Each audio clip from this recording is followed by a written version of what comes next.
Actually, it's something I need to mention that I've only learned in the last 3 weeks, and so you probably won't have heard it, but it all fits when I say it. You know that there was Team Hero, the alternative media people, not me, people who are 100 times more famous around the world.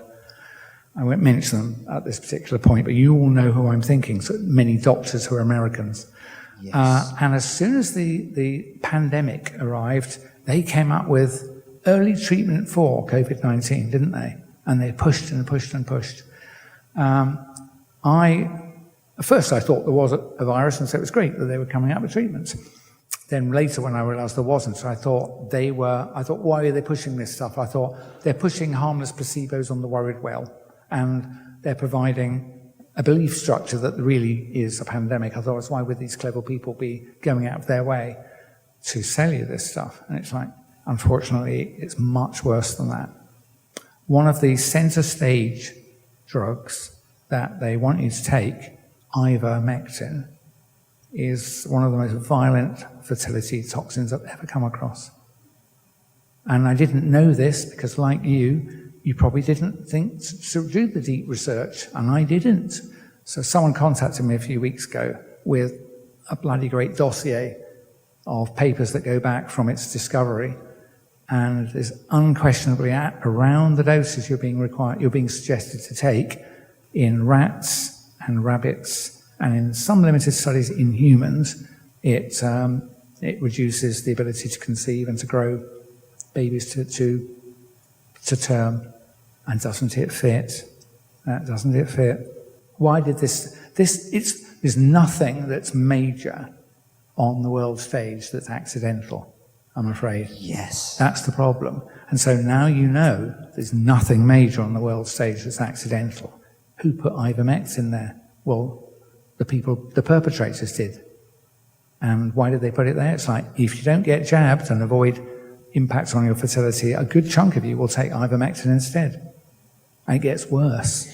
And then I'll stop talking about this because I haven't written about it yet, but it's on my mind. That's good. There are lots of other supplements that the worried well take. And again, I had thought it was mainly a money-making business. All right, a money-making business. They'll sell you K2 or whatever it is. There's loads of things I'd never heard of. You look at them in the so-called health food store. My wife will often ask me, what will this do? I've said, I've never heard of it. I was originally a biochemist and toxicologist. I've never heard of it. I have to look it up. It's real. It does exist. But so I thought they were just flogging benign placebos to the worried well, just to steal money off them. Unfortunately, it's not so. Many of the supplements, including most of the really famous ones, hamper the elimination from your body of ivermectin. So if you're a person that thinks, well, I'm going to take care of my health and not have the jabs, I've got this ivermectin that'll protect me, and I've got all these other supplements, and those supplements stop your body eliminating ivermectin. It's a negative drug-drug interaction. It's like, this can't be coincidence, folks. It's not a coincidence. But there were several of these health supplements that the papers specifically showed were what's called P-glycoprotein inhibitors, and ivermectin is secreted using P-glycoprotein pathways. And it was like, oh my God. And we have ivermectin in the bathroom cabinet and all the PGP inhibitor supplements in the kitchen cupboard.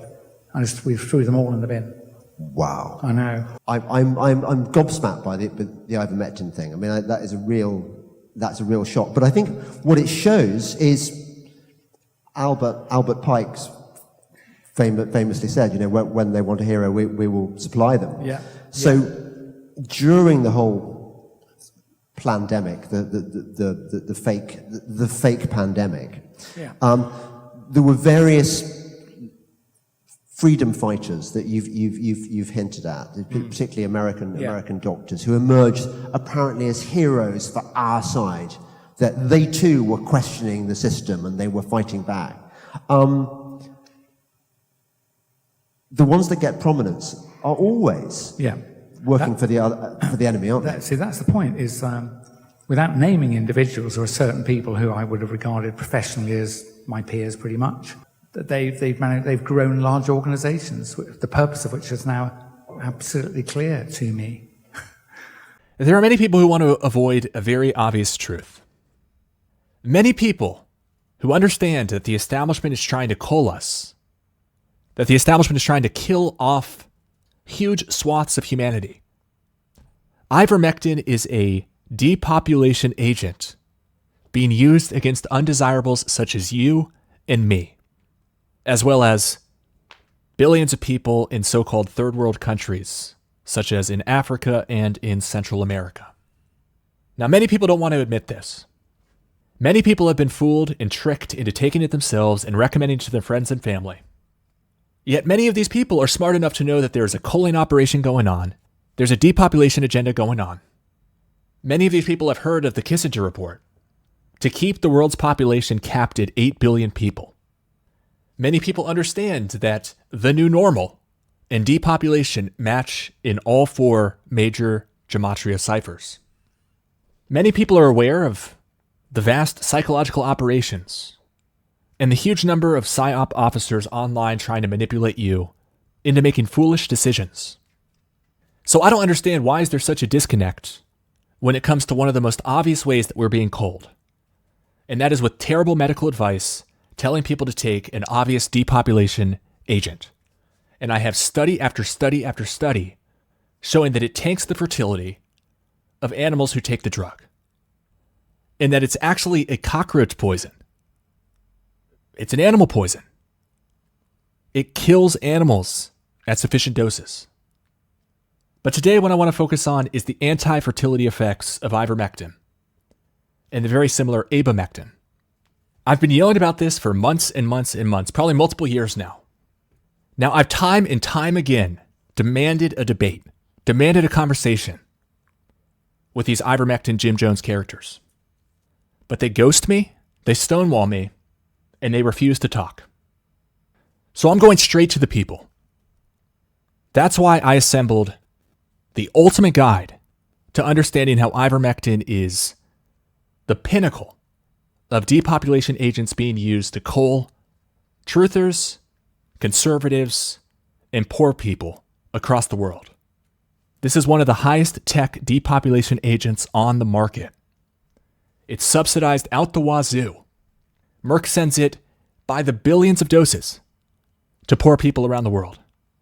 It's sold super cheap on Amazon so that people can make the foolish decision of having a neutering agent sent to their doorstep to sterilize themselves, thinking that they're so smart. Somewhere, Satan is laughing his ass off.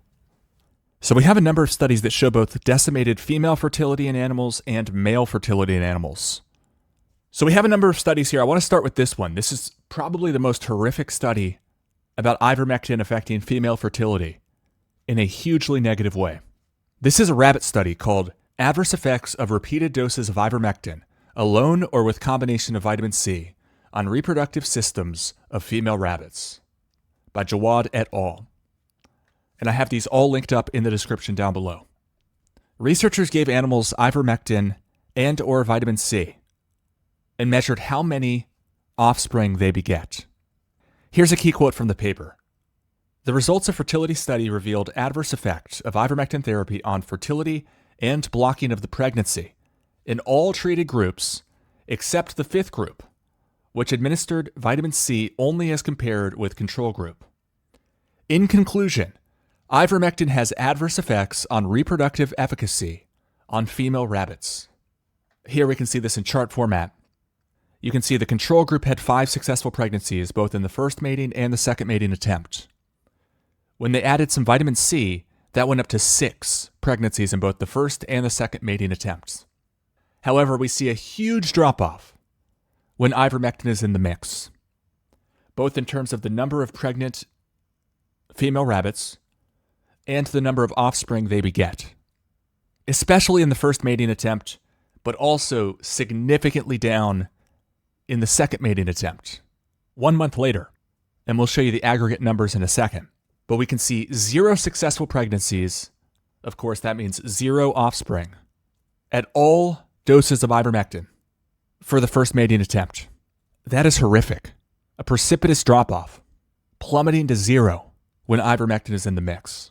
This is why they're pushing it on us. I don't know how to make this any more clear.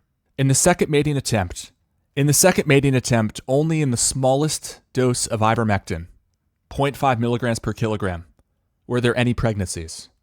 There was one pregnancy in the 0.5 milligrams per kilogram group of ivermectin in the second mating attempt, and 2 at that same dose plus 50 milligrams per kilogram vitamin C. So in the 0.5 milligrams per kilogram ivermectin group, the first mating attempt, 0 pregnancies. In the second mating attempt, just 1 pregnancy. When 50 milligrams per kilogram vitamin C was added to the same dose, 0.5 milligrams per kilogram ivermectin, still, in the first mating attempt, 0 pregnancies. In the second mating attempt, 2 pregnancies. So as I mentioned, 0 offspring in all of the first mating attempts when ivermectin is in the mix. This only slightly recovered at the smallest dose of ivermectin, whereby there were 3 offspring in the second mating attempt and 6 offspring when they added vitamin C to the mix. Now keep in mind that the FLCCC, in addition to recommending regular, recurring, prophylactic doses of ivermectin, they told people when they tested positive to start treating it early and fast. 0.4 to 0.6 milligrams per kilogram per day for 5 days. So keep that in mind, the mega doses that they were pushing. Also, they weren't telling people side effects. These ivermectin shills making the rounds on alternative poison cult media channels were not telling people the side effects, and they were telling people you won't die if you take this. They were telling people it was a miracle cure.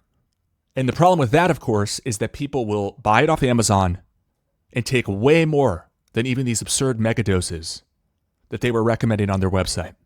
Or people will look at the megadoses being recommended on the website and say, oh, let's take even more. That's probably a good idea. And that was over 5 days, back to back to back. 0.4 to 0.6 milligrams per kilogram per day for 5 days. In addition to telling people the absurdity that is to take clastogenic, fertility-destroying ivermectin to prevent damage from vax shedding from their loved ones and their coworkers and the general public. Then they were telling people, hey, the spike protein. You've got to detox from the spike protein. Take more ivermectin.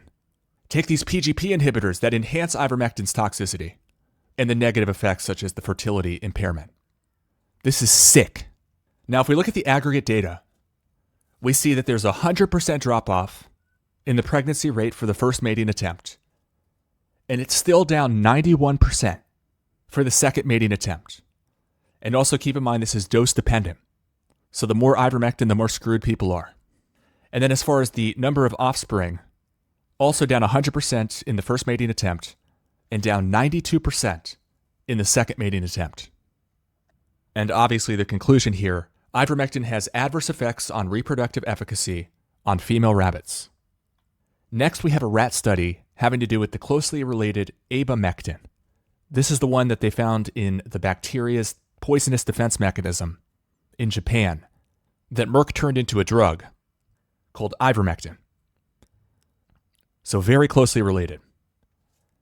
The study is called Abamectin-Induced Biochemical and Histopathological Changes in the Albino Rat. This is by Abd El-Hadi and Abu Algar. So in this next study, we're going to look at how there were fewer offspring when they dosed male rats with Abamectin, which is very closely related to ivermectin. So the last study was looking at female-dosed rabbits and showing a huge drop-off in female fertility. In this study, we're seeing a huge drop-off in male fertility. Imagine if you combine the two. The study is called Abamectin-Induced Biochemical and Histopathological Changes in the Albino Rat by Abd El-Hadi and Abu Elgar. They found, quote, fertility was also significantly reduced in male rats ingesting abamectin in group T2. The number of offspring was significantly reduced. And they also found a number of other things that are concerning, such as histopathological changes were more intense in male rats from group T2 than those from group T1. And look at this huge drop-off in the number of offspring. Down 34% after 30-day exposure. They dosed them every week. And after 210 days of exposure, down 68% mean number of offspring. And we also see a big drop-off in the mean offspring weights, down 32%. Here's another study which looks at the effects of Abamectin pesticide on male rats. The study was called Assessment of Anti-Fertility Activities of Abamectin Pesticide in Male Rats by Elbatia and Das.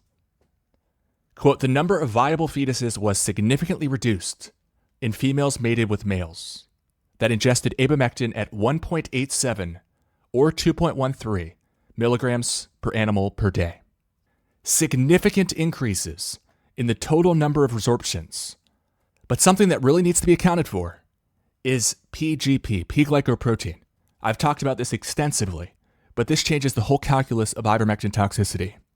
If people are taking caffeine, or if people are smoking weed, aka cannabinoids, THC, CBD, if people are taking K2, which a bunch of these shills push as well, if people are taking quercetin, if people are eating hot peppers, I believe also retinol, another toxic so-called vitamin, this will all increase the absorption of ivermectin.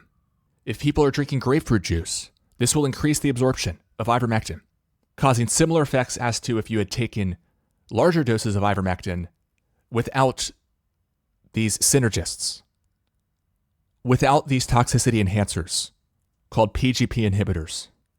There are also genetic variables here, whereby some people have much less PGP protection by default.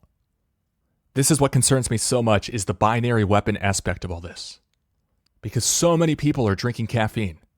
So many people are eating hot peppers. So many people are doing cannabinoids.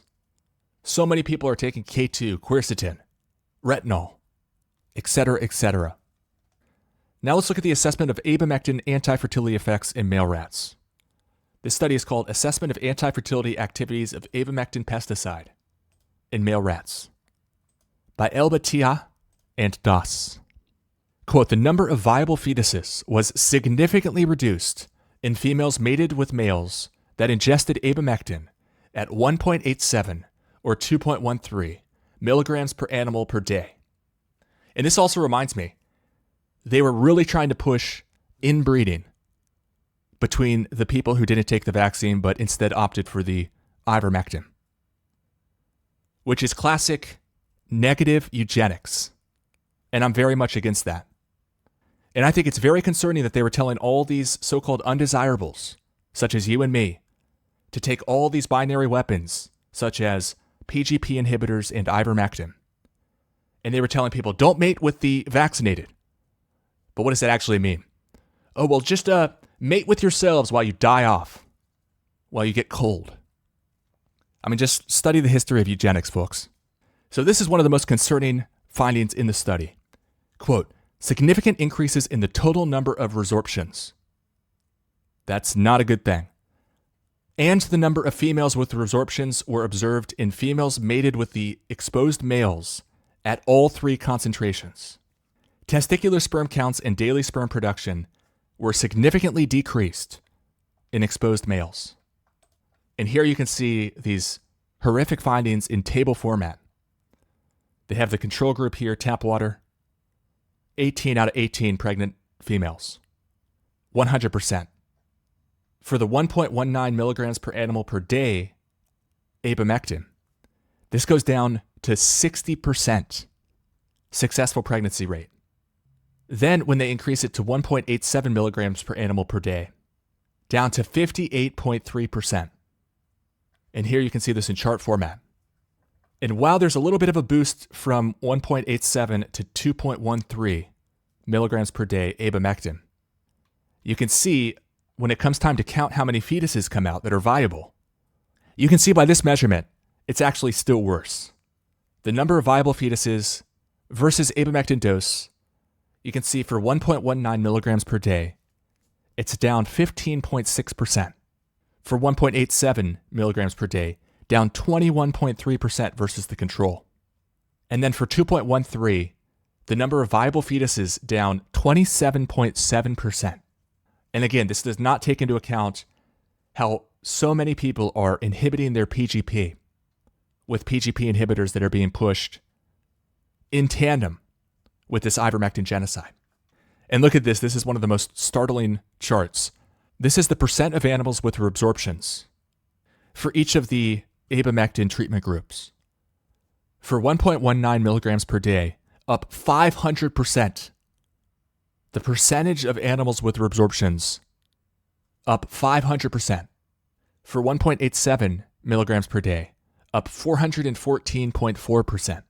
And for 2.13 milligrams of Abamectin per day, up 543.2%. This is staggering. And we have lots of microscopy analysis of ivermectin versus no ivermectin. And it's very concerning, especially when you read the captions. Cross-section of the seminiferous tubules in the testes of an abamectin-treated rat, showing A, increased amount of interstitial connective tissue, and in B, congested blood vessels. So that's A and B. And then down here, this is the control group without these same issues. Quote, the results presented in this study clearly demonstrate that ingestion of abamectin for 6 weeks induced adverse effects on male fertility and reproduction. Quote, histological evaluation of the testes revealed several abnormalities, including infiltration with congested blood vessels, with marked hemorrhage, and a significant accumulation of connective tissue surrounding the seminiferous tubules. These results strongly suggest the adverse effects of abamectin pesticide on male rat fertility. The pregnancy rate and the number of viable fetuses were significantly reduced in females impregnated by abamectin-exposed males. Similar studies have indicated a strong link between male infertility and exposure to more than 50 pesticides, including abamectin. This is sourced to a 1996 study by Cox, and then another study from 1990, published in the US EPA publication, found that rats given just 0.04 milligrams per kilogram per day, abamectin, had increased stillbirths, decreased pup viability, decreased lactation, and decreased pup weights. Quote, ingestion of abamectin caused a significant reduction in both epididymal and testicular sperm counts in a dose-dependent manner. So pretty clear what caused it. In summary, our results strongly suggest that exposure to the pesticide abamectin would have adverse effects on fertility and reproduction in adult male rats. Our next study is called Toxicological and Pathological Studies of Ivermectin on Male Albino Rats by Elizagbe et al., whereby the researchers examined sperm count and the percentage of abnormal sperm of white albino rats given ivermectin. And they found, of course, a decrease in sperm count and an increase in the percentage of abnormal sperm. Look at this huge nosedive, this huge drop-off. The 24-hour sperm count down 57% with a single dose of ivermectin, and down 66% with a double dose of ivermectin. So it's not just female fertility, it's also male fertility that plummets, that gets wrecked, that gets destroyed. And then at the 7-day mark, it's still down 6% for single dose ivermectin. And for double dose of ivermectin, it's down 52% still. So no wonder they were giving out these mega doses. And remember, the FLCCC, the disgusting group that shills poison and then on their website, says, by reading our website, you agree to hold us harmless. They're pushing 0.4 to 0.6 milligrams per kilogram per day for 5 days. So that's up to a triple dose 5 days in a row.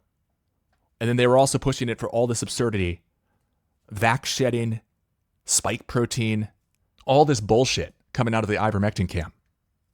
Quote, significant decrease in total sperm count with significant increase in sperm abnormality was also demonstrated. So every time somebody tested positive, they were throwing people on these insane protocols. And by the way, look at this meta-analysis by this doctor here on Twitter. For ivermectin versus the control, with roughly the same number of people in the groups, for severe adverse effects, grade 3 or higher, there were 5 times more in the ivermectin arms than in the control arm. That's horrifying. Also horrifying are the percentage increases in sperm abnormalities at 24 hours and 7 days, up 207% 24 hours after, up 24% 7 days after for the single dose, and up 88% for the double dose of ivermectin 7 days after. Quote, consequently, it could be concluded that it is not preferable to use ivermectin, particularly at double therapeutic doses, mostly to breeding males. But that's all they looked at here, by the way. We saw earlier with the female rabbit study, it doesn't seem to bode too much better for female animals. The next rabbit study we're going to look at is called Pathological Studies on Effects of Ivermectin on Male and Female Rats by Gabala et al. All of these are linked up in my article, linked down below.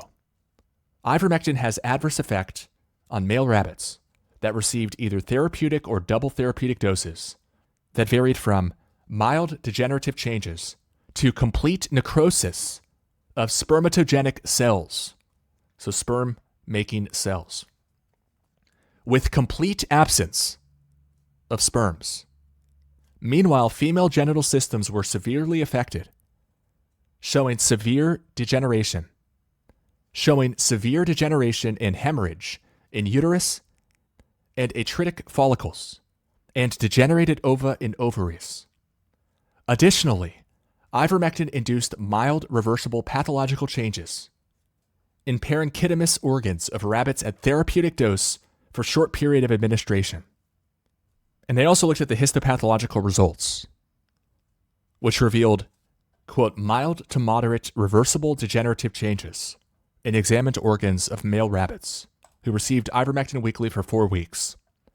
Meanwhile, this degeneration became more severe and extended to complete necrosis in some organs after a longer period and higher doses of ivermectin administration. Hence why they're giving people higher doses of ivermectin. These fucking bastards. Quote, pregnant females suffered from abortion, in some cases with fetal death. So this right-wing group who pretends to be anti-abortion are out there pretending like this abortion pill is a magic cure. Shame. Shame.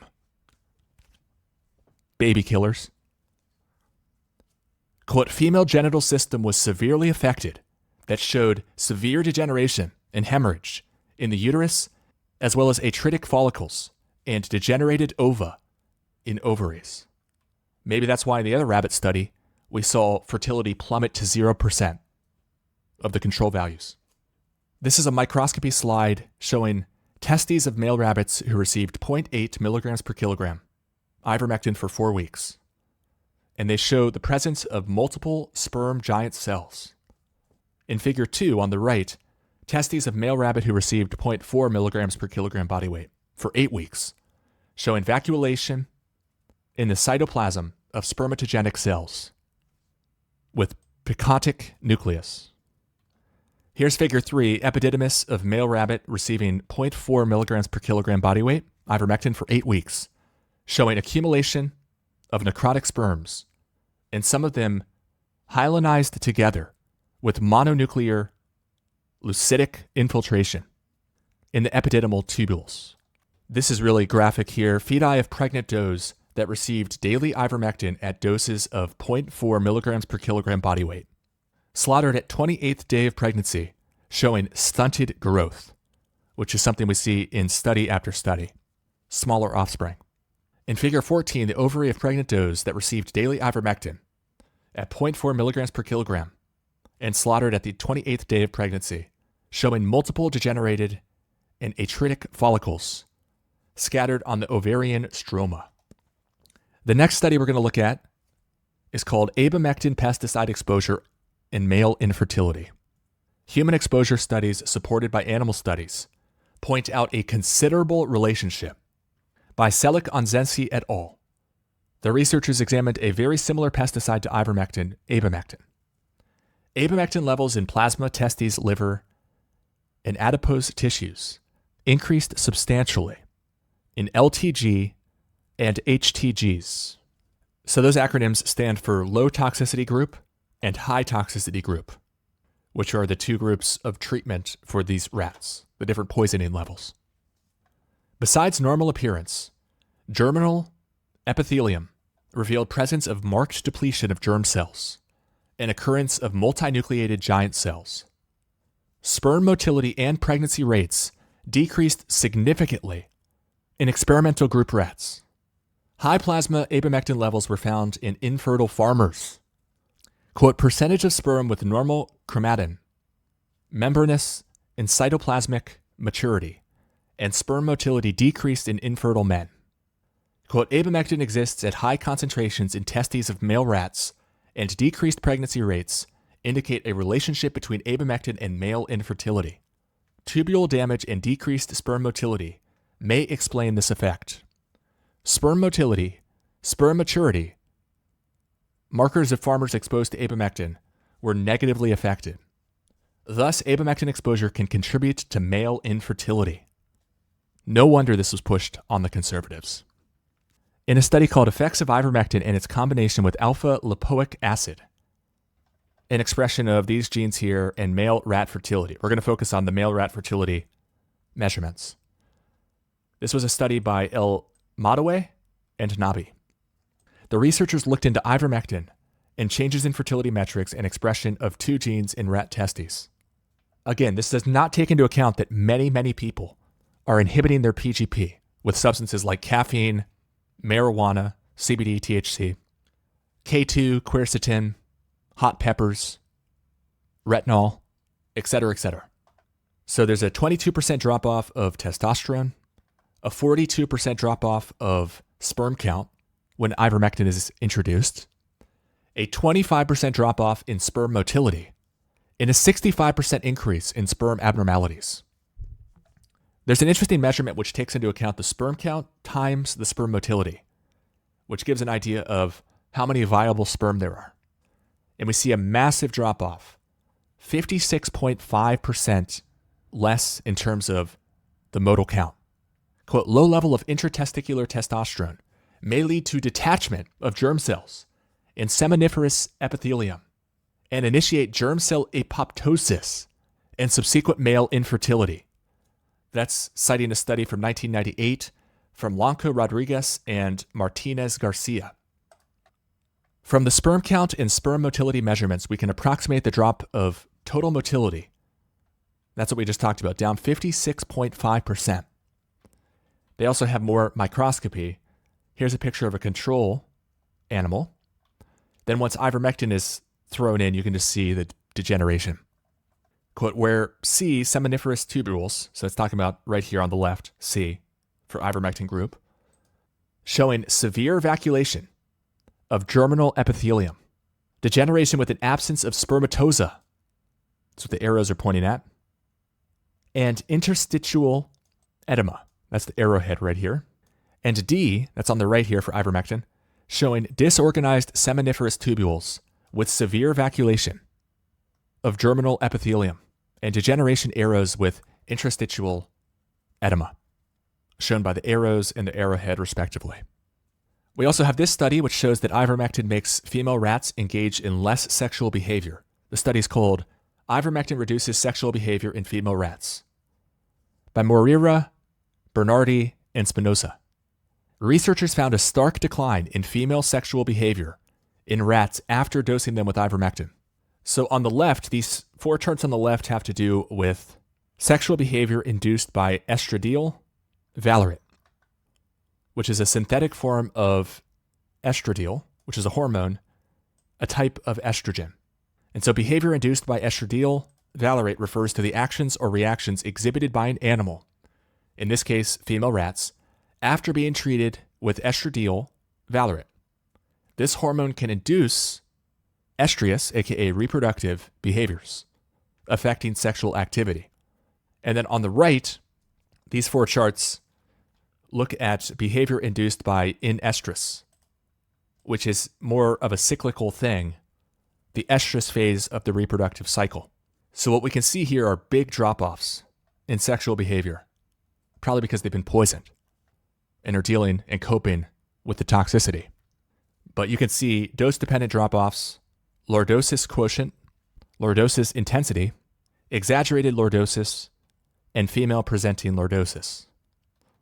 Lordosis is a mating posture in many female mammals where the back is arched downward to facilitate copulation. Lordosis quotient is a measure used in studies to quantify the frequency of lordosis behavior in response to a male's advances. It is typically calculated as the number of lordosis responses divided by the number of male mounting attempts. Lordosis intensity refers to the degree or strength of the lordosis posture during each occurrence, measured by the angle of spinal curvature or the overall robustness of the posture. Exaggerated lordosis is a term that describes an unusually pronounced or extreme lordosis posture, which might be indicative of a heightened sexual receptivity or a specific reaction to hormonal treatments like estradiol. Next, we have this horrific study where dosed Nigerian men saw a plummeting total motile count, which again takes into account the number of sperm in total and the percentage of them that are moving. This is a study called Effects of Ivermectin Therapy on the Sperm Functions of Nigerian Onchocerciasis Patients. We observed significant reduction in the sperm counts and sperm motility of the patients tested. On the morphology, there was significant increase in the number of abnormal sperm cells. This took the form of 2 heads, double tails, white sperm as an albino, and extraordinarily large heads. It is suspected that the above alterations in the already determined parameters of the patient's sperm cells could only have occurred as a result of their treatment with ivermectin. And also keep in mind the doses that people were pushing recently on conservatives dwarf the amounts that were being given to Africans for so-called onchocerciasis. Quote, there was a significant drop in the sperm counts of the patients after their treatment with ivermectin. And we can see this in the scatter plot here. So pre-ivermectin is on the x-axis, post-ivermectin is on the y-axis. Anything below that line is bad. That indicates a drop-off in the sperm count. But this isn't actually the worst part. In most of these studies, we see a moderate drop-off in the sperm count. I mean, this is pretty bad. But what's especially bad is the percentage of sperm that are moving goes down tons. So there's just a bunch of dead sperm or hardly moving sperm. Here's a chart of all the individual data points. The blue is pre-ivermectin, the red is post-ivermectin. But this is where it gets really ugly, really scary. Sperm motility drop-off. Quote, there was a significant drop in the sperm counts of patients after their treatment with ivermectin. There was also a significant reduction in the motility of the cells after their treatment with ivermectin. So sperm motility is the percentage of sperm that can swim normally forward, which of course is a requisite for a sperm to successfully fertilize an egg. So again, here's a scatter plot. Now we can see the horrific effects of ivermectin on the percentage of moving sperm. This is horrific. All these points down below the line, except for one on the line and one a little bit over the line. This indicates a huge wrecking of male fertility. And here's the chart. Pre and post ivermectin, blue and red respectively, sperm motility for each of the patients studied. Now keep in mind, we talked about how there are differences in genetic PGP protection. Africans average much higher PGP protection than white Europeans. And again, study after study shows us this percentage of abnormal sperm spiking, massively increasing after ivermectin. And we see that again in this study. All these points in red here above the line, except for this one point down below, showing patients having much more abnormal sperm after their ivermectin treatment. And then again on the patient basis here. And then if we multiply the number of sperm in the sample times the percentage that were swimming properly, we can estimate something akin to a total motile count. And we can see the massive drop-off here. Here's a study where they exposed rosy barb fish sperm to ivermectin. And we see a dose-dependent decimation of what percentage of the sperm are swimming. So this has been confirmed in a number of different ways. Quote, this indicates that the toxicity of abamectin to rosy barb sperm is both dose-dependent and exposure time dependent. So it really seems like ivermectin kills life, right? It's a toxic bacteria defense mechanism. Here's another study looking at mice. called The Effect of Ivermectin on Male Fertility and Its Interaction with P-glycoprotein Inhibitor. In this case, verapamil in rats.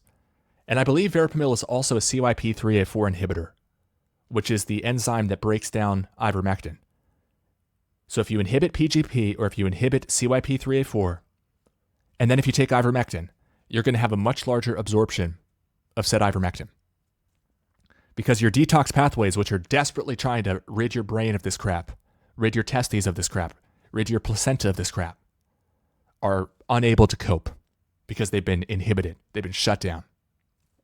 And interestingly, in many of the ivermectin studies recently, they forbid people from taking even grapefruit juice, which decimates the CYP3A4. It also, I think, inhibits PGP, but I'm not as sure about that. They also forbid in these studies people to take PGP inhibitors. So what's interesting about this study is we see the drop-off in sperm count for ivermectin. And so they gave 0.3 milligrams per kilogram body weight once a week. So much less than the human patients are receiving. For 8 weeks. And then interestingly, they had this other group here, which actually, for the first time in all the studies we've seen, accounts for this PGP protection, which is going to prevent the ivermectin from wreaking havoc unless it's inhibited chemically, which is why I think they're pushing all these PGP inhibitors on the people they're trying to depopulate, the undesirables. And so that's what really jumps out in this study here. Is there's a 12% reduction in the sperm count of the ivermectin group.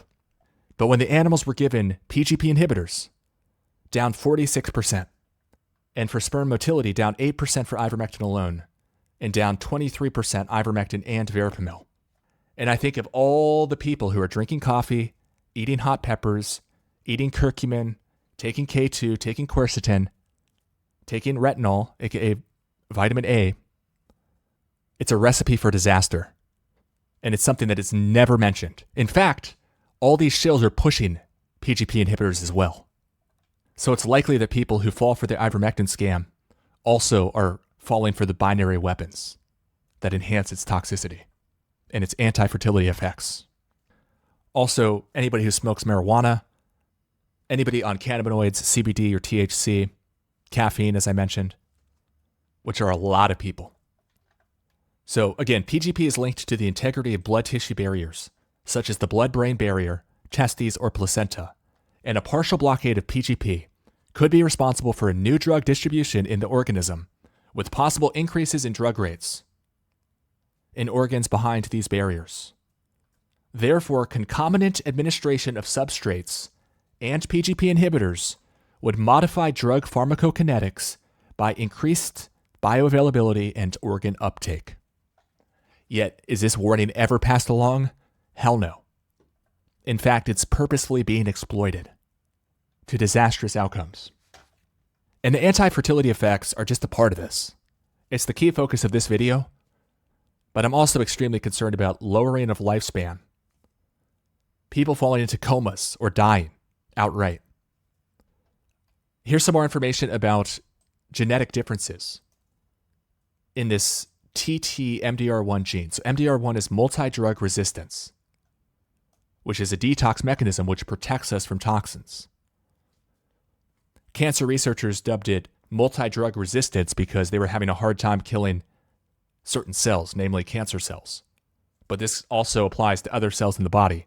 They were just so laser focused or corrupt that they couldn't be bothered to see, do the other cells protect themselves with PGP?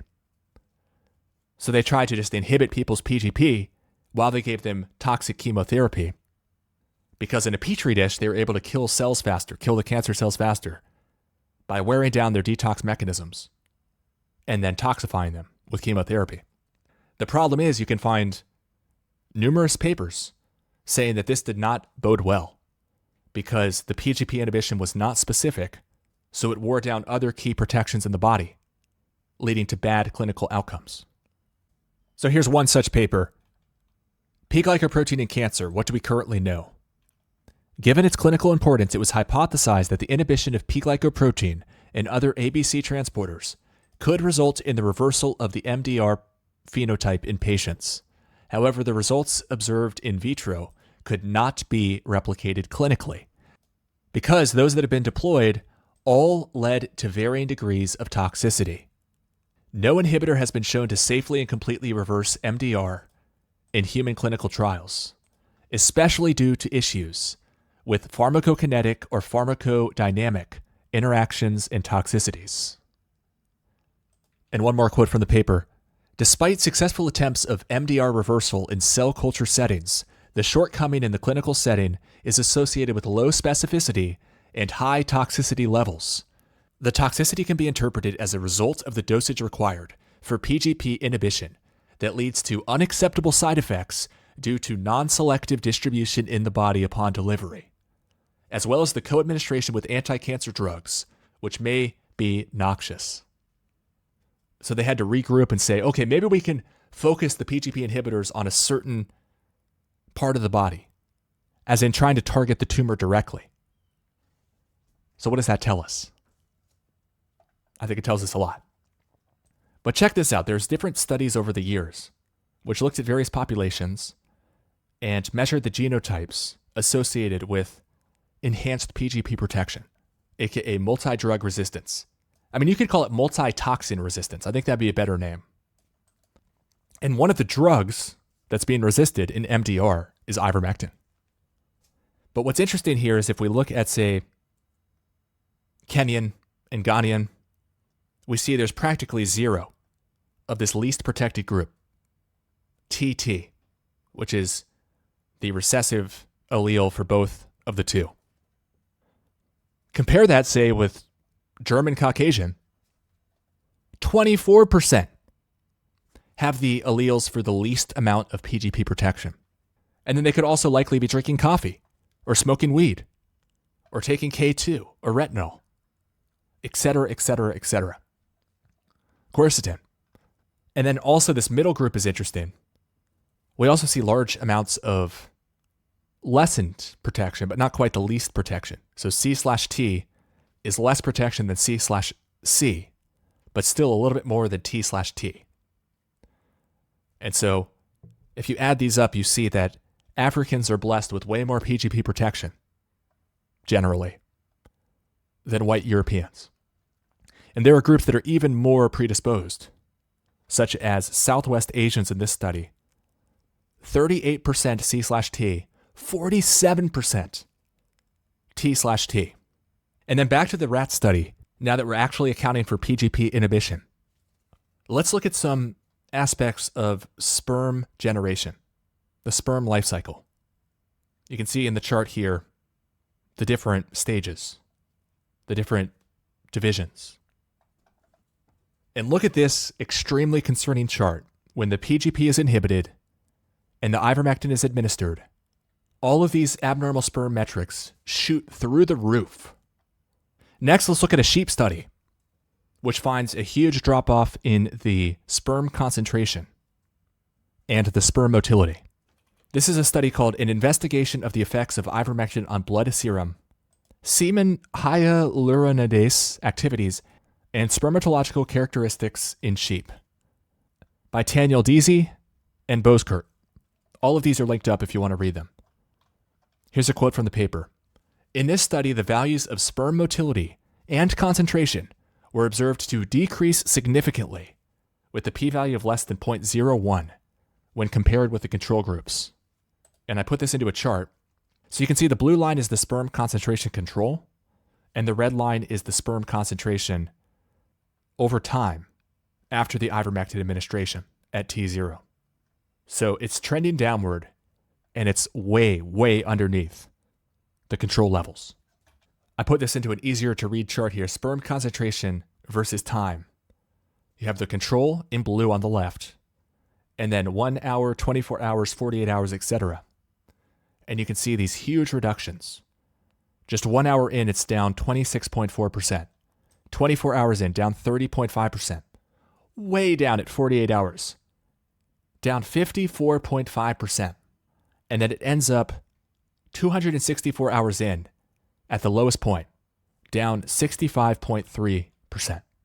And then here's the sperm motility chart over time. The control on the left shows maybe 76, 77% sperm motility is the baseline. And you can see this huge precipitous drop-off where at many points it's now below 50%. And of course, I think one of the biggest smoking guns is that they ship, just like they shipped DDT, they ship ivermectin in huge, massive quantities for free to some of the countries that have been most targeted by genocidal maniacs for depopulation because they have large populations that are rapidly growing. So Merck, a well-hated company, decided that, hey, rather than diagnose and treat individual members like a good doctor would do, let's just make a decision to initiate annual treatment with ivermectin based on performing a survey of the community to determine what proportion has palpable onchocercal nodules. Wink, wink. Yeah, I'm sure they're really doing that. So they can just decide at a community level, okay, you guys have to take this poison that decimates fertility. Look here. Once a threshold level of onchocerciasis is diagnosed in this manner, the entire community of eligible recipients is given annual therapy, annual mass treatment. And when you read into the history of ivermectin, it just becomes so obvious what's going on. Merck had to decide how to use this discovery.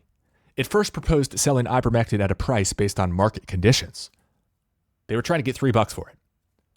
But the people who could benefit from this medicine were the least able to pay. Next, it tried to find third-party payers such as the US government and international organizations, but was unsuccessful, even though it offered to discount the price to $1. Abandoning the drug was unattractive both in terms of health benefits denied to suffering people in Africa and in terms of characteristics of Merck and its situation, its corporate culture, blah, blah, blah.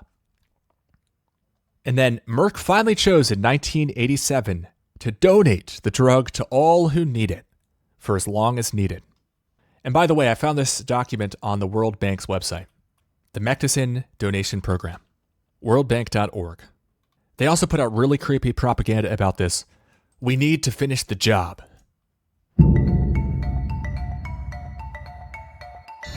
Once upon a time, there was a fly born in African rivers. And to live, it had to bite humans. Something had to be done about trapping people in poverty. Something had to be done about this little fly. 1974. Something was done. Using helicopters, spraying insecticides into rivers in 11 African countries. It was called the Onchocerciasis Control Program. Where it was tried, it worked. The disease stopped spreading. People returned to farm. But the existing infections carried on. 1990. 11 of 30 countries had been treated. 19 more countries to go. Then a drug used to fight heartworm in dogs is re-examined. Turns out, in people, it works like a miracle on river blindness, killing the larvae, preventing new infections, stopping the itching immediately, putting an end to infected people going blind.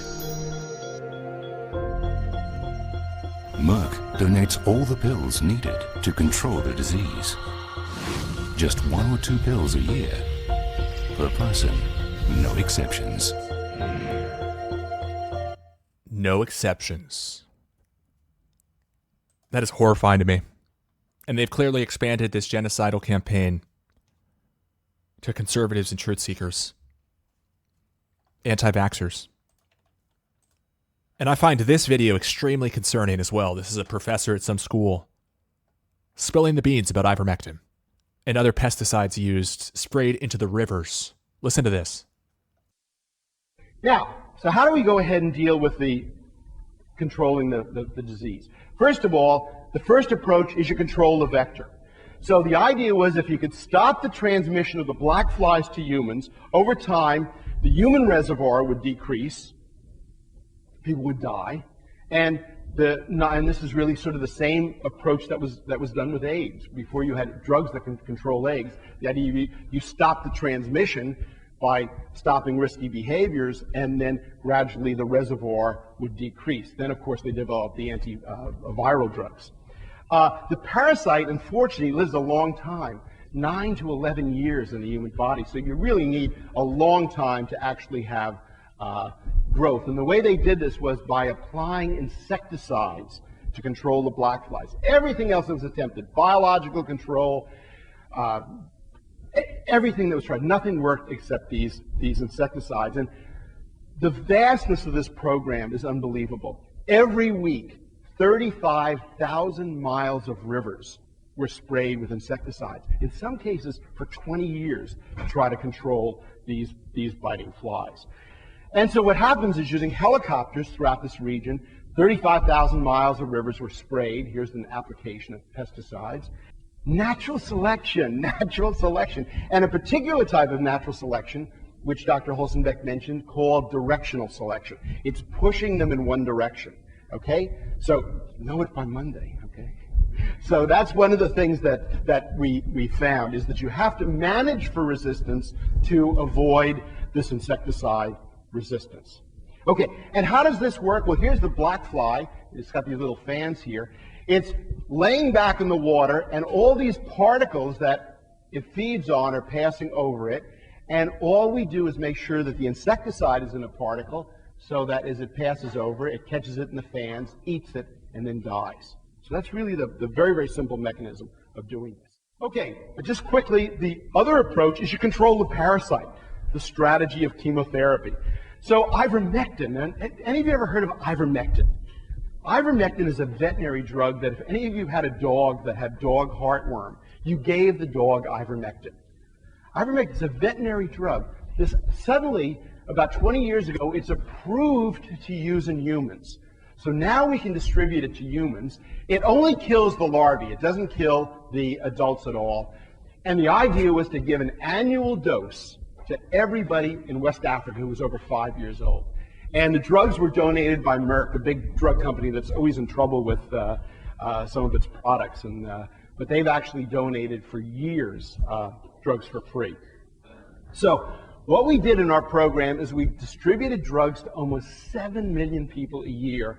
And we did this using volunteers, teachers, village-based healthcare workers.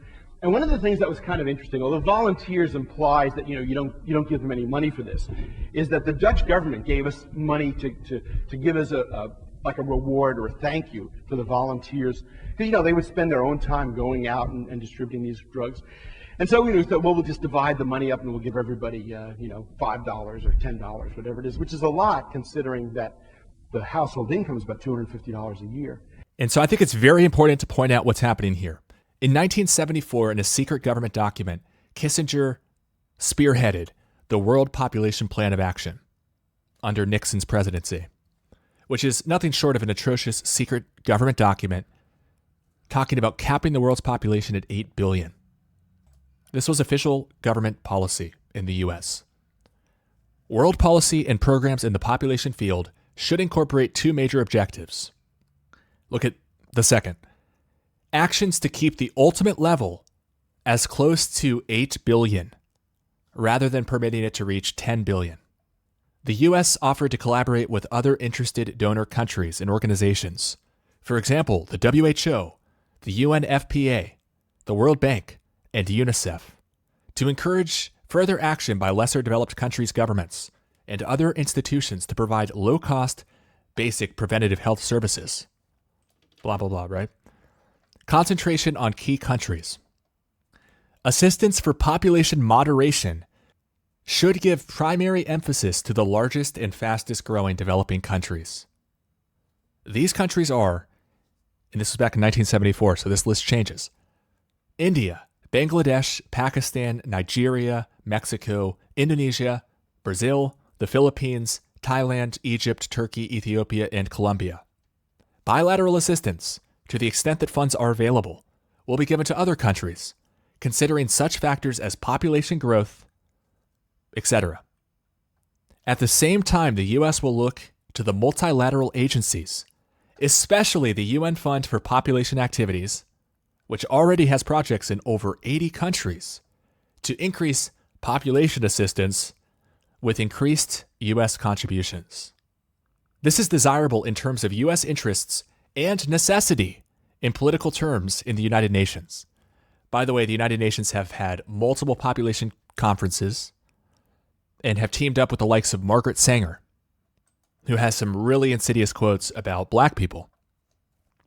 The World Population Plan of Action is not self-enforcing and will require vigorous efforts by interested countries, UN agencies, and other international bodies to make it effective.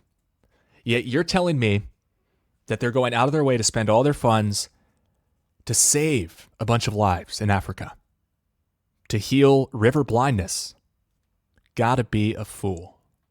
So if you look at where Merck and the so-called Task Force for Global Health are sending all of these billions of ivermectin pills, it becomes crystal clear what's going on. So there's a Merck article which claims that they've sent 4.4 billion doses. Here's a list of the countries that receive or have received ivermectin donations from Merck. And some should jump off the page here.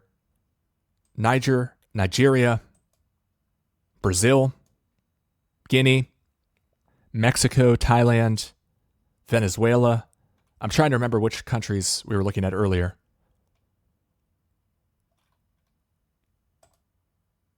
Ethiopia, Colombia.